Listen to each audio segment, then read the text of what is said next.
مجھے اکثر لوگ پوچھتے ہیں کچھ ایسی باتیں جو میاں بیوی کے درمیان ہوتی ہیں کہ اس کی بھی ویڈیو بنا کے چڑھائیں۔ بھائی میری بہنیں، میرے بھائی، میری بیٹیاں، میرے بیٹے، میرے بزرگ، غور سے سن لو، دین سراسر حیا ہے۔ سبحان اللہ۔ بے حیائی اور برے کاموں سے فرمایا نماز روکتی ہے۔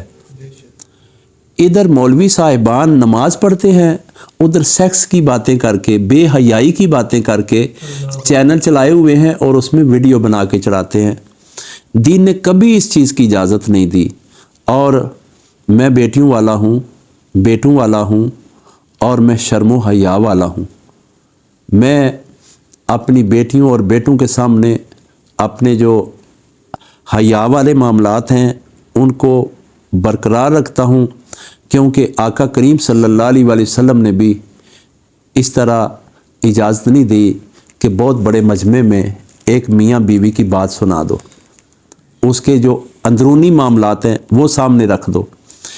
ایک طریقہ عطا فرمایا کہ آپ کو جب کوئی مسئلہ ہو وہ علیحدہ سے کسی عالم دین سے جا کے پردے سے پوچھو کہ میری بیوی کو یہ مسئلہ ہے، مجھے یہ مسئلہ ہے، تو وہ آپ کو علیحدہ بتائے گا۔ مولوی صاحب کے اوپر بھی اللہ تبارک و تعالیٰ نے فرمایا کہ تم نے پہرا دینا ہے، اس کی خفیہ بات کسی کو نہیں بتانی، اس کی کمزوری کسی کو نہیں بتانی، اس سے منع فرمایا گیا۔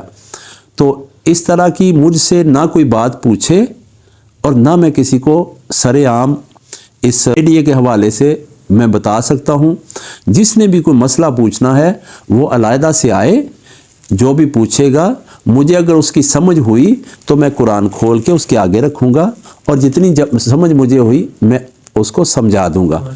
لیکن بے حیائی والے جیسی گفتگو ہے اس سے آپ بھی اجتناب کریں، اور میں بھی پورا اجتناب کرتا ہوں۔